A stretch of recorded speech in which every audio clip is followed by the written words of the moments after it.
Hello and welcome to Coast AM's official YouTube channel. I'm your host, George Norrie. Like, share, and subscribe to our channel.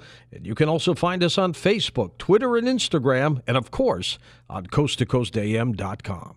UFOs are sighted all around the world, of course, and on rare occasions, mass sightings of UFOs can occur. And when that happens, it's hard to convince the masses that they're seeing things.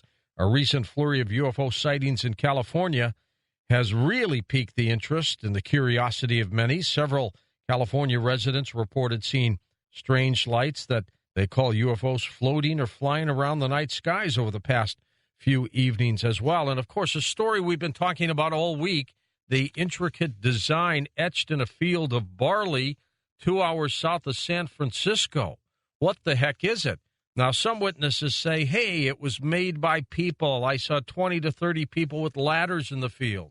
Others say maybe not. In a moment, Linda Moulton Howe joins us with her investigation on Coast to Coast AM.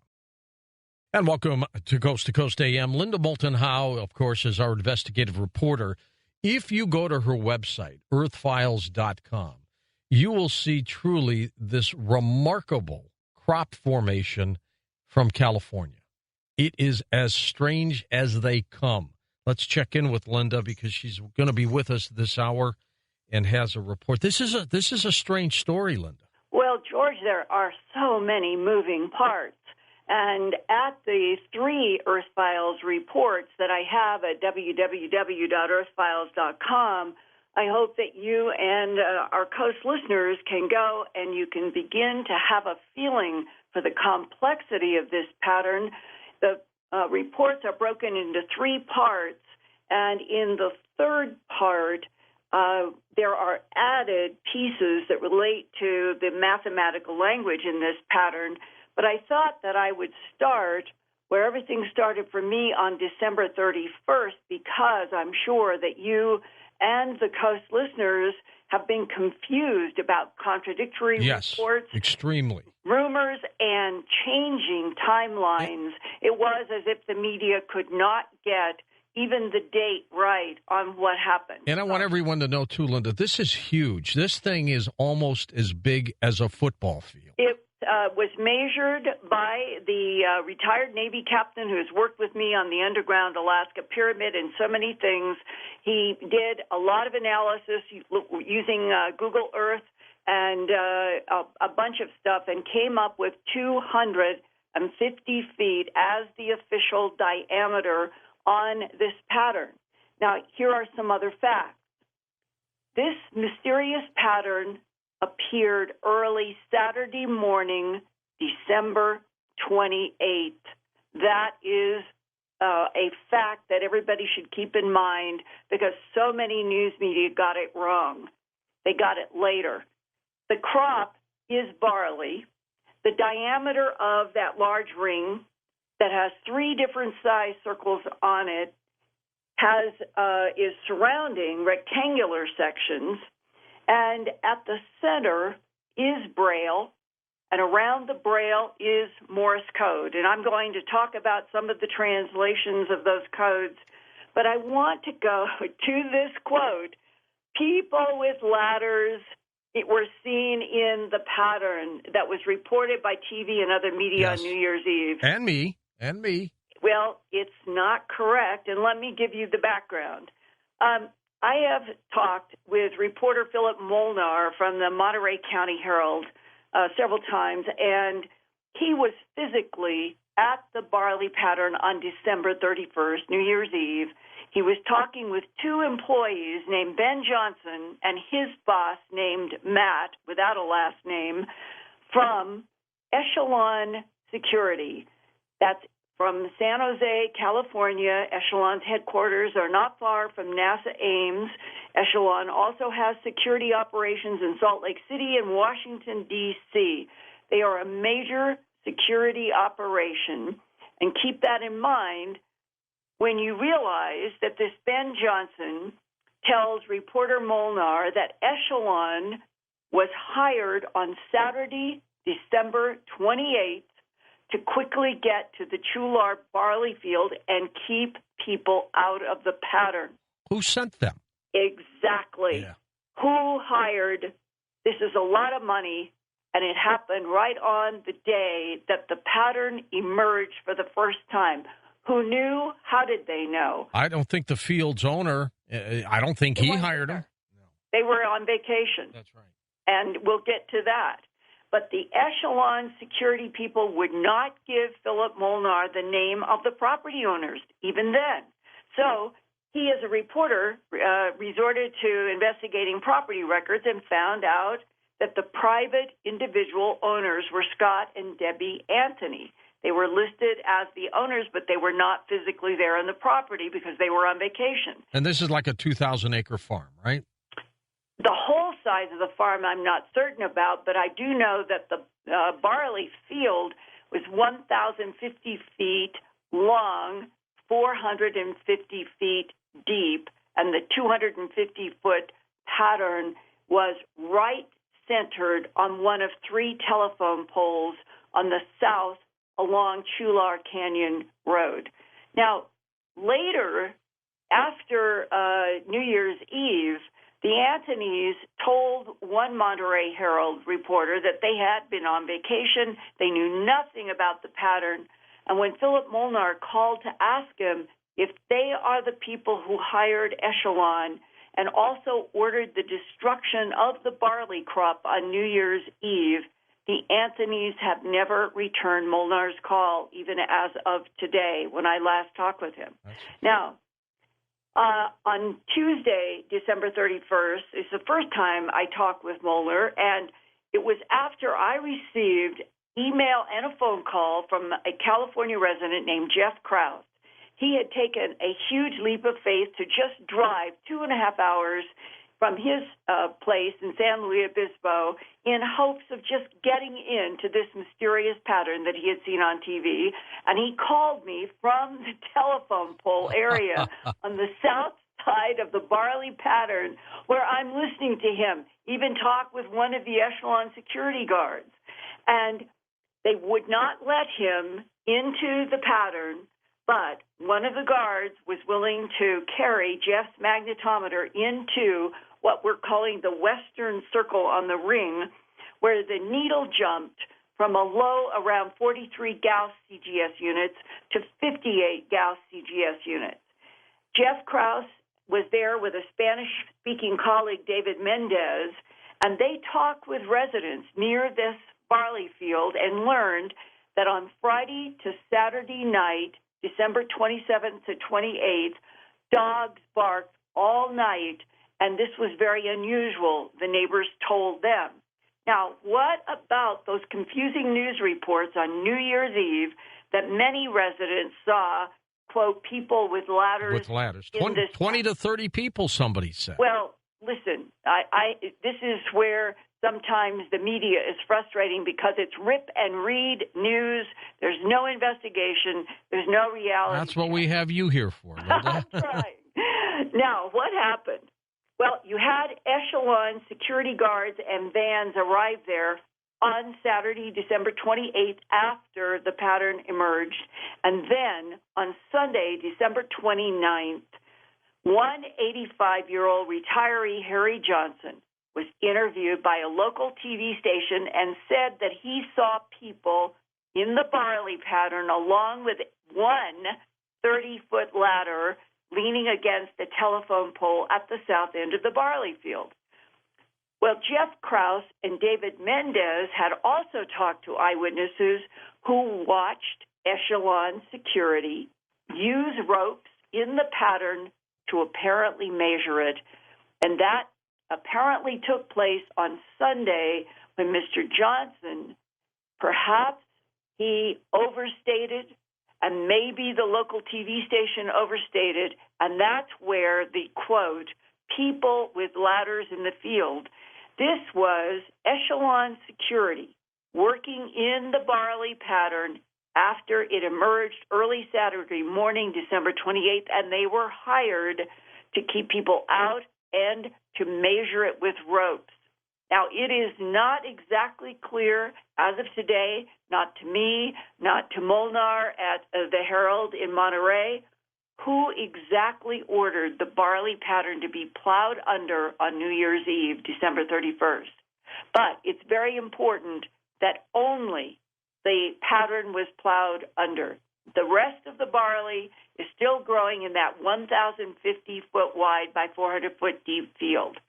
Now, the barley pattern was plowed under on Tuesday, December 31st, in collaboration with Echelon Security. On New Year's Eve. And they told reporter Molinar Echelon, were ordered to make sure that the pattern was destroyed. But they would not identify who ordered the destruction. And 2 days later, on January 2nd, Sean Randall, a good friend that I've known in crop circles in England from Woodland Hills, she called me about should she go. And in this next half hour, I'm going to share with you what she found even in that plowed field, and I'm going to go into some surprises about what is in the Braille and the Morse code. And, of course, we're talking with Linda Moulton Howe about her investigation of that crop formation in California. We'll be back with Linda and more of her work on this incredible story.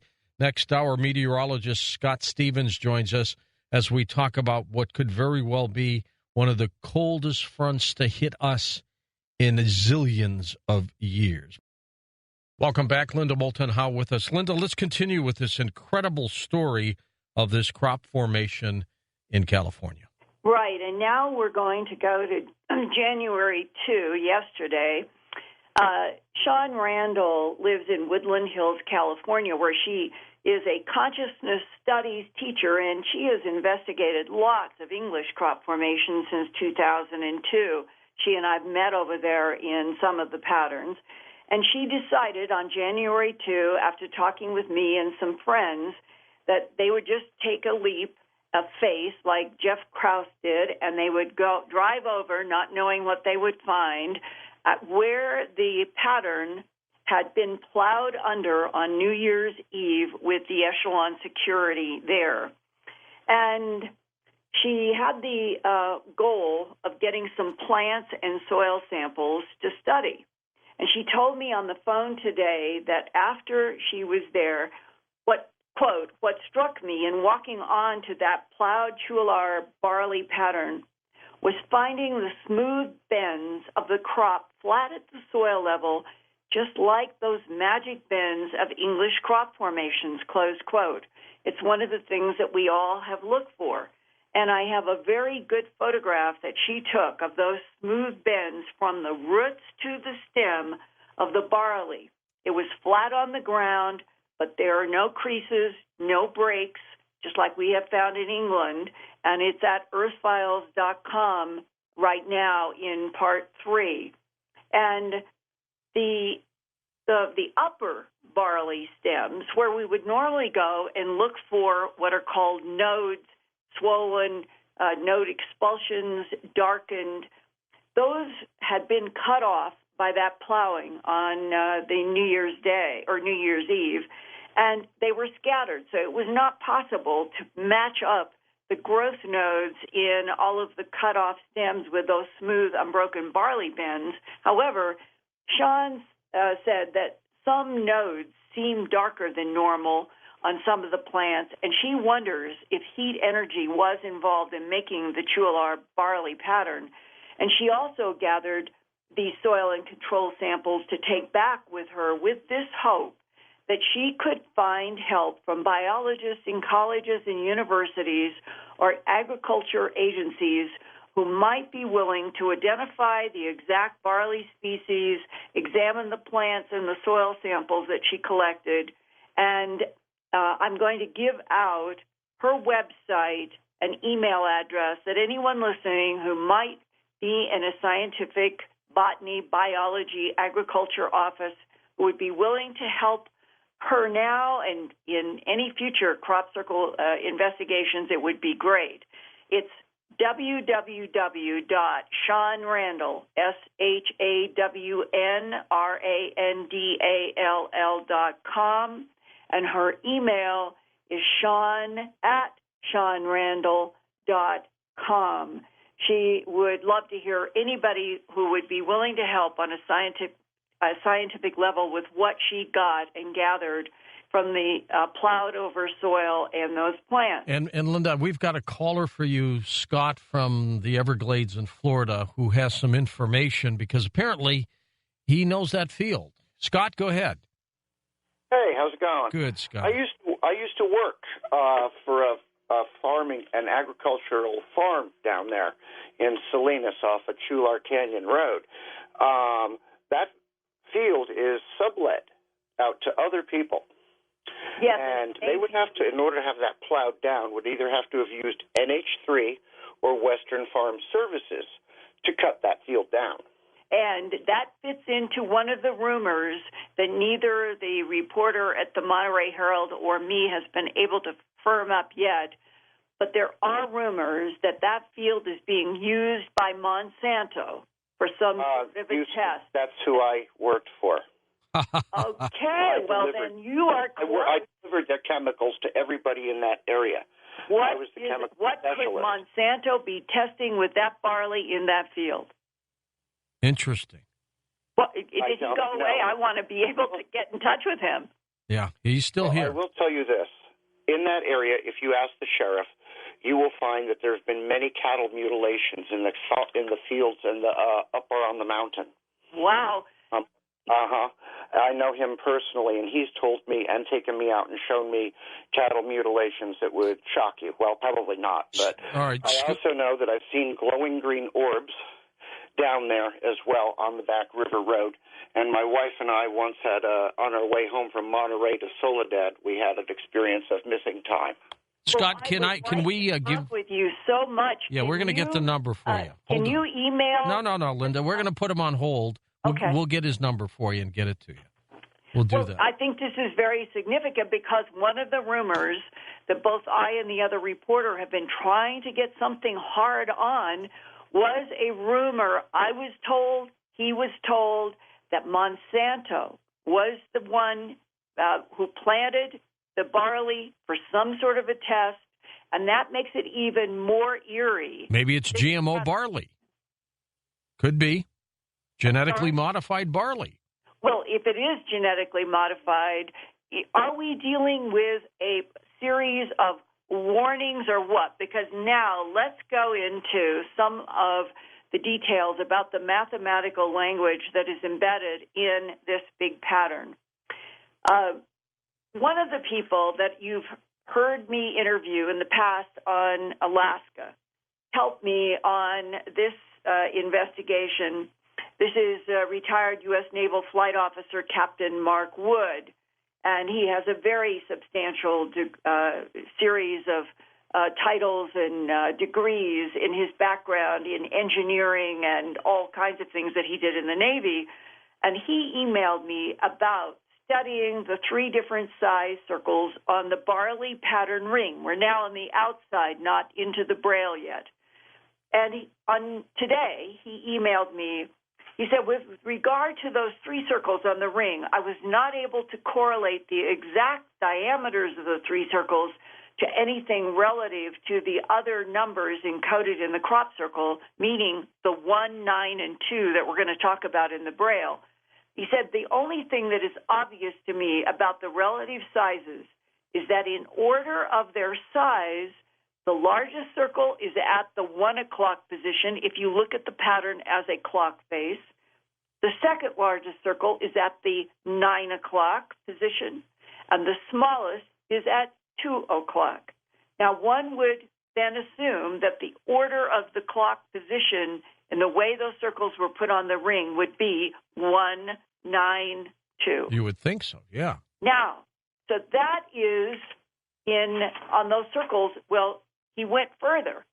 He said, I asked him about any possible astronomical configuration in the solar system that might relate to this.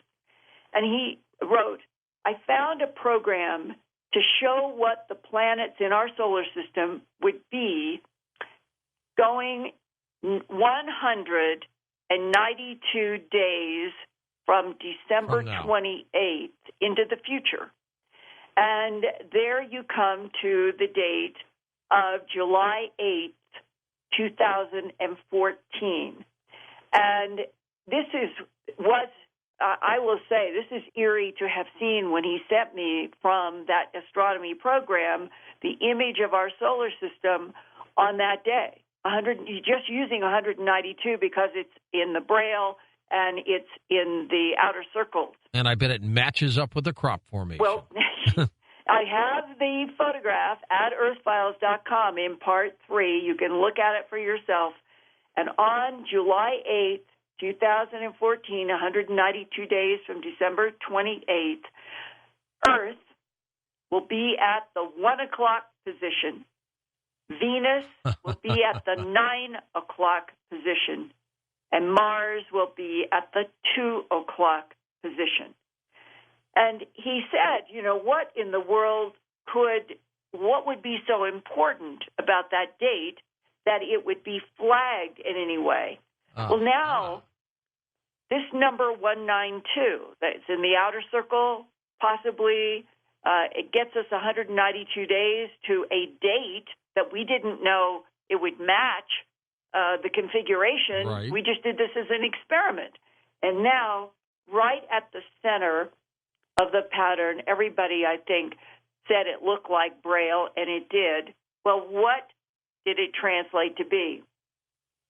Channel 8, which is KSBW TV in Monterey, they reached out to a professional Braille translator to ask for help in translating the Braille at the center of this pattern, as well as retired Australian geneticist Horace Drew, who has worked so much the last 5 or 6 years on crop circles and analyzing the math. Both the Braille translator and Horace Drew in Australia came up with the same sequence. And you can look at all of this at earthfiles.com. It's all laid out very clearly. But the Braille sequence is this: 192, 192, capital letter B according to the Braille translator, and some people say it could be a 2, 192, an extra 1, 192, 192. Well, now, we've had so many 192s from the outside going in. What could 192 relate to? At Earth Files, I have a whole series of fascinating pieces that I have found, of which there's so many more. But it just starts with things like that it is 192 is the sum of 10 consecutive prime numbers. Iridium 192 is a radioactive isotope of iridium with a half-life of 73 days, and it is related to being a strong gamma ray emitter. Iridium 192 is commonly used as a gamma ray source in industrial radiography, but more than that, perhaps, it is Iridium 192 that has accounted for the majority of cases tracked by the U.S. Nuclear Regulatory Commission in which radioactive materials have gone missing in quantities large enough to make a dirty bomb. Oh, really? Now, is this a warning? Here's message. a very interesting thing. Interesting take. Jeff Krause was stopped by that Echelon Security guard who would not let him go into the pattern on December 31st in the morning. And Jeff said that the security guard said to him that he thought that it was a menace or menacing and a warning. Now, you would assume that the security guard would be echoing something from somebody who told them why they were going out there to guard the pattern, right? You would think so. Well, along this line of menace and warning, could the Iridium 192 itself be the focus, or something about Fukushima radioactivity? That's a question mark in all this. But it goes to a very other interesting angle. 192 ends up as a number that you find in IP address private networks, in advanced encryption standards, in cryptography. 192 is the Internet Network Transmission Designation and Bandwidth. You start finding that there's a lot of 192 related to network line transmission speeds, connections with ISP backbones, where this is all of our computer networks. There's even a 192 asteroid. It was discovered April 14th, 2007, and right now it's out in orbiting between Mars and Jupiter, not considered a threat, but it's 192, an asteroid in our solar system. Well, the computer aspect I'm going to talk about in a moment, but I want to end the 192 sequence right now with something that really surprised me. There is a number 192 memorandum national security action by President John F. Kennedy. It is entitled A Separate Arms Control Measure for Outer Space. It was written on October 2nd, 1962, and it was addressed to the Secretary of State, Secretary of Defense, Director of Central Intelligence, the Director of the National Aeronautics and Space Administration, which is NASA, the Director of the Arms Control and Disarmament Agency, and with copies to George McBundy, Johnson, the Vice President, to Schlesinger, and this was focused around the issues of getting comments from the Joint Chiefs of Staff having to do with a separate arms control measure for outer space initiated by John F. Kennedy. It is 192 as well. So there's computer, there is space involved in these numbers so far. Now, when you go to the Morse code on the photos that you can see at Earth Files, you see another rectangle of what looks like code around the inner braille. And it turns out when Horace Drew did an analysis of the Morse code, he came up with the letters E period, T period, the letter B, and then the letters ISON, like the comet recently, and finally STS, which might refer to space. It might refer to computers. Sounds like a space shuttle launch, huh? Exactly. But today, on January 3rd, I received a fascinating email from an Oregon ham operator about different Morse code translations where you can go clockwise, counterclockwise in international Morse code versus clockwise and counterclockwise in American Morse code. Now, at Earth Files, you can see the whole email. You can see how he translated it. And he said, what's interesting is that the combination that you get out of this in letters, to us, it doesn't make any logical sense at this point, but it is there to contemplate because he also says that in his analysis, the circles on the ring, the outer circles appear to be orbital information, which would tie in to Mark Wood's work, indicating the time of arrival in that region. And there is one last series of images that came from a man who said, compare the pattern in Chualar with a real camera CCD sensor module that is not made public. He put a photo in there. He describes the photo. And, George, it is one of these patterns that I have now shared with you, some very intelligent people coming at this from many different levels, and there are at least two major codes in the center. There may be a third outside of the second with those three circles positioned in the 192 on the outer ring.